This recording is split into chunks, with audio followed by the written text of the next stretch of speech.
आज सुनते हैं आषाढ़ मास में सुनी जाने वाली श्री शिव महापुराण की अध्याय 10 की कथा। तो एक बार बोलिए प्रेम से शिव जी की जय, माता पार्वती की जय। श्री हरि को सृष्टि की रक्षा का भार एवं भोग मोक्ष दान का अधिकार दे भगवान शिव का अंतर ध्यान होना।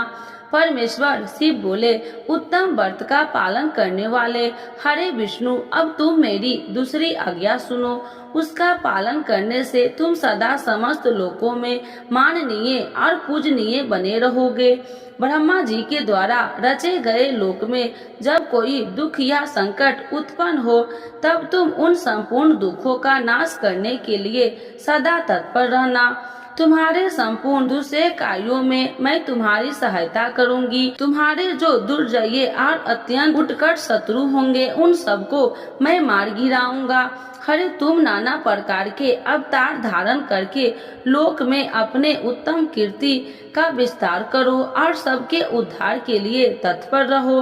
तुम रुद्र के आराध्य हो और रुद्र तुम्हारे आराध्य हैं। तुम में और रुद्र में कोई भी कुछ भी अंतर नहीं है। जो मनुष्य रुद्र का भक्त होकर तुम्हारी निंदा करेगा, उसका सारा पुण्य तत्काल नष्ट हो जाएगा। पुरुषोत्तम विष्णु तुमसे द्वेष करने के कारण मेरी आज्ञा से उसको नरक में गिरना पड़ेगा।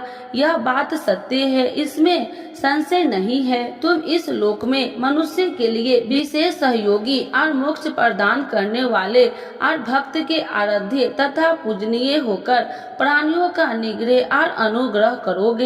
ऐसा कहकर भगवान शिव ने मेरा हाथ पकड़ लिया और श्री विष्णु को सौंपकर उनसे कहा, तुम संकट के समय सदा इनकी सहायता करते रहना। सबके आराध्य होकर सभी को भोग और मोक्ष प्रदान करना और सर्वदा समस्त कामनाओं को साधक एवं सर्वश्रेष्ठ बने रहना। जो तुम्हारी शरण में आएगा वह निश्चय ही मेरी शरण में आएगा। जो मुझ में और तुम में अंतर समझता है वह अवश्य ही नरक में गिरता है। ब्रह्मा जी कहते हैं, देवर्षि नारद, भगवान शिव का यह वचन सुनकर मेरे साथ भगवान विष्णु ने सबको वश में करने वाले विश्वनाथ को प्रणाम करके मंद स्वर में कहा। श्री विष्णु बोले, करुणा सिंधु जगन्नाथ शंकर, मेरी यह बात सुनिए। मैं आपकी आज्ञा के अधीन रहकर यह सब कुछ करूँगा। स्वामी, जो मेरा भक्त होकर आपकी निंदा करे उसे आप निश्चय ही नरकवास प्रदान करे। नाथ, जो आपका भक्त है वह मुझे अत्यंत प्रिय है। जो ऐसा जानता है उसके लिए मोक्ष दुर्लभ नहीं है। श्री हरि का यह कथन सुनकर दुखहारी हर के उनकी बात का अनुमोदन किया और नाना प्रकार के धर्मों का उपदेश देकर हम दोनों के हित की इच्छा से हमें अनेक प्रकार के वर दिए। इसके बाद भक्त वत्सल भगवान शंभु कृपा पूर्वक हमारी ओर देखकर हम दोनों को देखते देखते जैसे वहीं अंतर ध्यान हो गए। तभी से इस लोक में लिंग पूजा का विधान चालू हुआ।